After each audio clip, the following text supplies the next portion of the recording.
गिरीश पाठक जी। राधे राधे श्री। राधे राधे महाराज जी।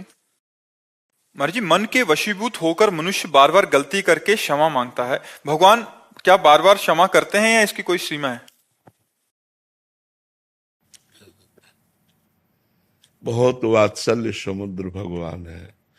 अगर वो क्षमा न करे तो हम लोगों की दुर्गति हो जाए, क्योंकि बिल्कुल सत्य बात है कि ना चाहते हुए भी मन हमको जबरदस्ती गलत करवा देता है।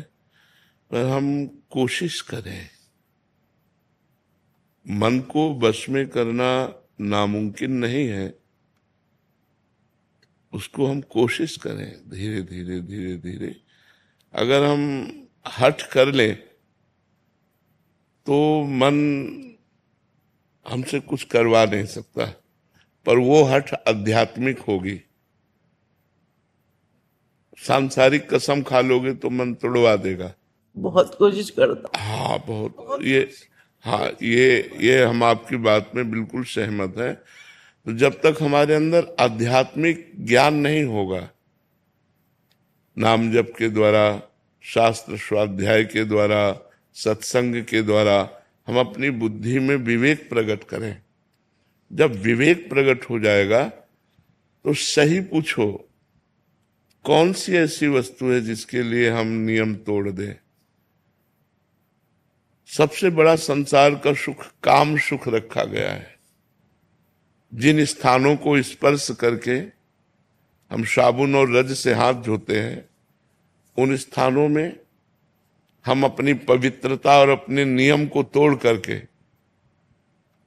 मन के अधीन हो जाते हैं।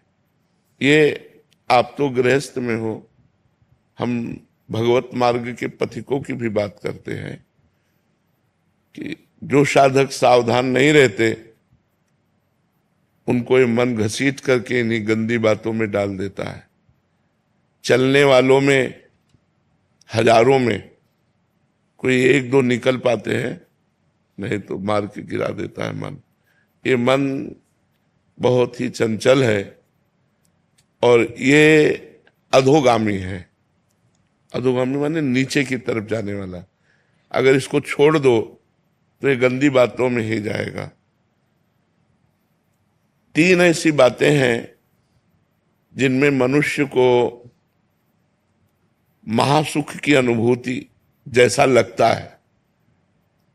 यदि हमें सुंदर स्त्री मिल जाए, पुरुष के अंदर रहता है, या सुंदर पुरुष मिल जाए, स्त्री के अंदर रहता है, या जैसा भी भाव, हम सुखी हो जाए। यदि हमें मनोवांछित धन मिल जाए तो हम सुखी हो जाए। हमारा बड़ा नाम हो जाए, प्रतिष्ठा हो जाए तो हम सुखी हो जाए। तीन बातें रखी गई हैं पूरी माया को छान करके: कंचन, कामिनी और कीर्ति। वित्तैषणा, पुत्रैषणा, लोकैषणा। कंचन, कामिनी, कीर्ति, इसी का सारा विस्तार है सुखों का।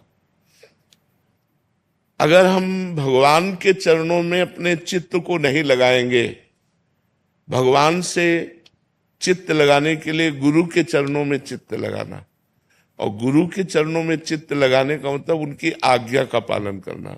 संत और गुरु की आज्ञा का पालन करने से हमें आध्यात्मिक बल आता है, और उसी बल से हम अपनी इंद्रिय और मन को निग्रह कर सकते हैं, भोगों से हटा सकते हैं। अन्यथा कोई चांस नहीं है। आप कसम खा लो, चाहे गंगा की, चाहे राम की, चाहे हरि की, चाहे माँ की, किसी की भी कसम खा लो, ये सब तोड़वा देगा। जब ये अपने आप में आएगा ना, तो जैसे हाथी है ना, हर जंजीर को तोड़ देता है, ऐसे मन मत वाला गजराज है, ये तोड़ करके जबरदस्ती विषयों में गिरा ही देगा।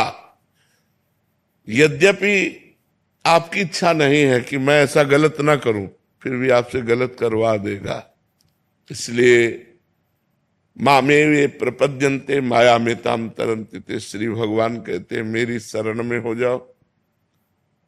मन मना भो मद भक्तो माद्याजी माम नमस्कुरु, मेरे को प्रणाम करो, मेरा नाम जप करो, मेरे में मन लगाओ, जीत जाओगे। भजन करना पड़ेगा। अच्छा, भजन करना साधारण काम नहीं है। बड़ा असाधारण काम है, क्योंकि विषयाकार मन भजन में लगेगा ही नहीं। तो हमें धीरे धीरे पहले नींव सुधारनी है। भोजन, भजन की नींव है भोजन। जैसा खाओ अन्न वैसा बने मन। तो यदि हमारा भोजन ठीक नहीं होगा तो हमारा मन भजन में नहीं लगेगा। हमारा खान पान ठीक होना चाहिए। तो अगर हमारा पेय पदार्थ पवित्र है तो हमारी बुद्धि पवित्र रहेगी। अगर पेय पदार्थ अशुद्ध है तो हमारी बुद्धि को अशुद्ध कर देगा। ये थोड़ी देर के लिए आपको सुखद लगेंगी, लेकिन आपके स्वास्थ्य और आपकी बुद्धि की पवित्रता को नष्ट कर देंगी, क्योंकि पवित्र जल नहीं है। आप अपने घर में पवित्र जल में नींबू डाल करके, चीनी डाल करके, ठंडा करके पिए, ये सतोगुणी हो गया। तो रजोगुणी और तमोगुणी आहार से हमारा मन विषयाकार होगा, अपवित्र होगा, ना कि भजन में लगेगा। हमें सतोगुणी भोजन, सतोगुणी पेय पदार्थ, सतोगुणी दृश्य, आसपास का वातावरण सतोगुण, तो हमारा भजन बनेगा, नहीं तो भजन नहीं बनेगा। थोड़ा सा भी कुसंग एक बहुत बड़े महात्मा को भी गिरा सकता है। जो 20 साल से संयम में चल रहा है, थोड़ा सा कुसंग, छेद होते ही, छिद्र होते ही दोष अपना प्रभाव वहां जाके दिखा देगा। हिरनी से पैदा हुए थे ऋष्य श्रृंग ऋषि नाम, श्रृंगी ऋषि सरल भाषा में कहते हैं, वैसे शास्त्री उनका नाम ऋष्य श्रृंग। वो हिरनी से पैदा हुए थे, स्त्री से नहीं पैदा हुए थे। विभांडक ऋषि के पुत्र थे। तो लोमपाद राजा के राज्य में अकाल पड़ गया, तो विद्वानों ने सलाह करके देखा कि अगर महाराज ऋष्य श्रृंग सिंहासन पर विराजमान हो जाए तो अकाल तत्काल नष्ट हो जाएगा, वर्षा होगी, सब जीव बच जाएंगे। तो राजा ने कहा कि सिंहासन पर तो तभी बैठ सकते हैं पुत्र हो या दामाद हो। भाई पुत्र नहीं है तो पुत्री है, पुत्री का पति। तो पुत्री थी, जो महाराज दशरथ जी की पुत्री थी, वही दोनों मित्र थे, तो उन्होंने उनको दे दिया था। महाराज ऋष्य श्रृंग ने कभी स्त्री नहीं देखी थी। काम का प्रसंग की तो बात जाने दो। देखो संग का प्रभाव, बहुत सी वैश्याएं बुलाई गई और उनको काम दिया गया कि आप ऋष्य श्रृंग को लुभाइए। तो सब वैश्याओं ने कहा, महाराज आग की ज्वाला में गिरने की बात करते हो, वो महान तपस्वी, उनके पिता महान तपस्वी, हमसे जरा सी त्रुटि हो जाएगी 2 बूंद जल में भस्म कर देंगे, हमारी हिम्मत नहीं है। तो राजा ने कहा, संपूर्ण प्रजा की रक्षा के लिए यदि अपने प्राण भी देने पड़े तो हितकर होता है। आप लोग जितना धन चाहेंगे हम देंगे, आप एक बार ऋष्य श्रृंग ऋषि को लुभाइए। तो 1 योजन की नाव बनाई गई, 1 योजन 4 कोस, और उस नाव में कृत्रिम पर्णकुटी, कृत्रिम पौधे, ये सब ऐसे लगाए गए। और 9 युवतियां 16, 18, 20 की, 10, 15 ऐसे सब श्रृंगार करके अब वो नाव चली जल में।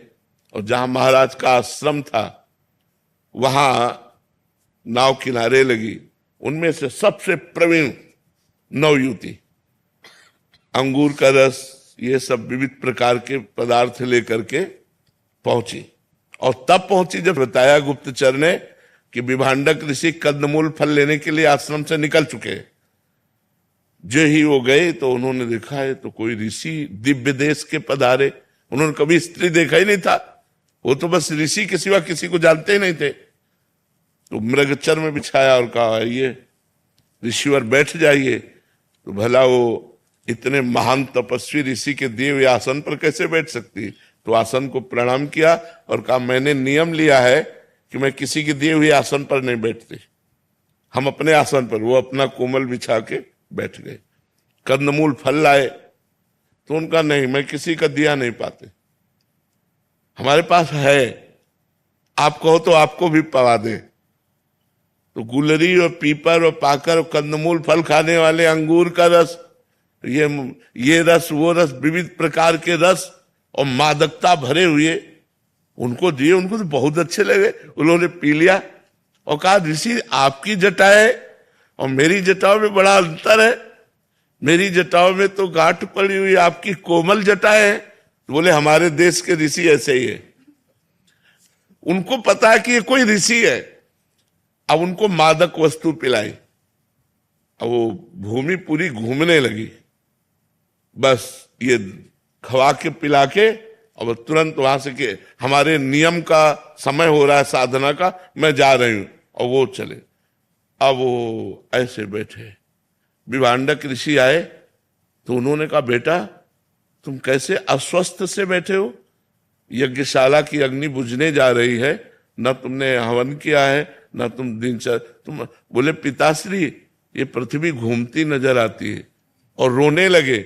उन्होंने कहा अब मुझे आपके गले नहीं लगना, मुझे उस ऋषि के गले लगना जो ऋषि आए थे। तो उन्होंने कहा कौन ऋषि यहां से आ सकता है?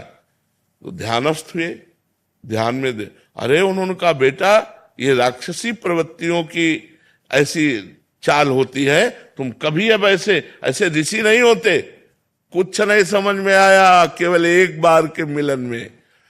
अब हफ्ता 10 दिन में फिर कंदमूल फल लेके ले गए, सुचला जी के विभांडक ऋषि गए, वही फिर आई सज धज कर वैसे। अब तो लिपट गए ऋष्य श्रृंग और कहा ऋषि मुझे अपने आश्रम में ले चलो, मुझे नहीं रहना इस आश्रम में और नहीं रहना अपने पिता के साथ, मुझे अपने। तो बोले हमारे आश्रम में तो हमारे जैसे ही ऋषि होंगे। बोले बस आप जैसे ऋषियों के बीच में ही रहना है। महाभारत में पूरा भगवान श्री कृष्ण द्वैपायन व्यास देव जी ने लिखा है। अब वो ले गए तो नाव चार कोस की, एक योजन का मतलब 4 कोस की नाव थी, और उसी में पूरा पर्णकुटी और सब। महाराज जो मृगी से पैदा हुए थे वो शादी किए और महाराज सिंहासन पर विराजमान किए। तो हम लोग तो माता से पैदा है और हम लोग अन्न पा रहे हैं। यदि थोड़ा भी छूट मन को दे दी जाए तो ये मन नरकगामी बना देगा। बहुत चंचल मन है, इसको साधना के द्वारा और भजन के द्वारा और दूरी बना के अगर हमें सही ढंग से चलना है तो एक दूसरे की दूरी बनानी होगी। हमें पता है मैं यहां गिर जाऊंगा तो मुझे नहीं जाना चाहिए, मुझे दूरी बनानी चाहिए।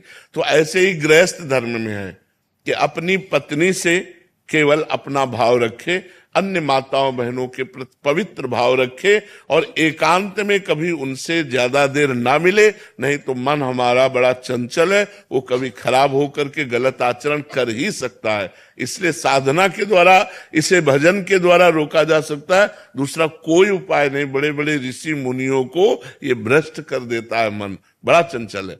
एक बार एक जंगल में ऋषि रहते थे, प्रभुदत्त ब्रह्मचारी जी की बाणी से कथा है। तो वो पपड़ी पाते थे, जो वृक्ष की छाल की सूखी हुई पपड़ी, क्योंकि उनको ये था कि अगर मैं अच्छा पदार्थ पाऊंगा तो काम पीड़ित करेगा और मैं काम विजयी बन के दिखाऊंगा। तो 12 वर्ष उन्होंने वृक्ष के सूखी छाल की पपड़ी पा करके और कठिन भजन किया। अब तो महातेजस्वी हो गए।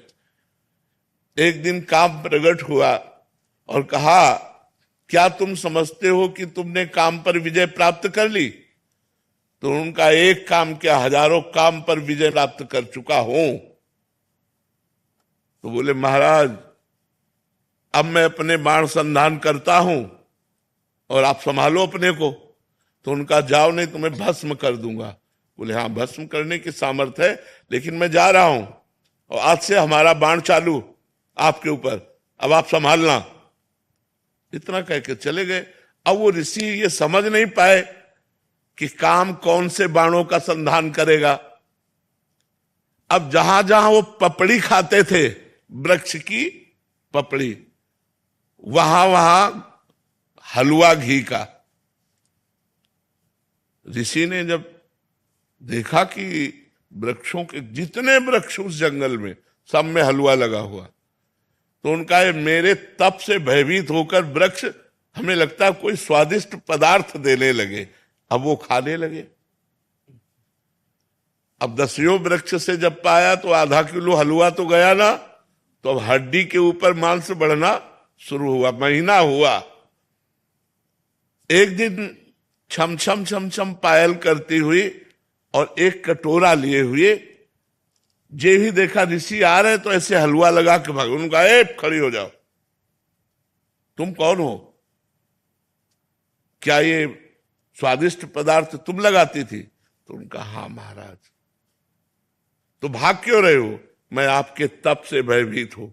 बोले नहीं नहीं नहीं, महीनों से इतना स्वादिष्ट पदार्थ पवार, क्योंकि पहले अन्न जाएगा तो बुद्धि बदलेगी ला।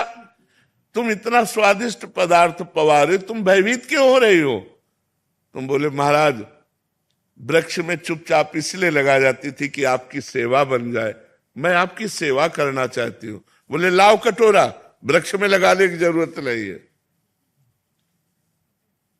अब रोज कटोरा लेके तुम ले आ जाना, मैं इस कुटिया में रहता हूं। कटोरा लेके आने लगी।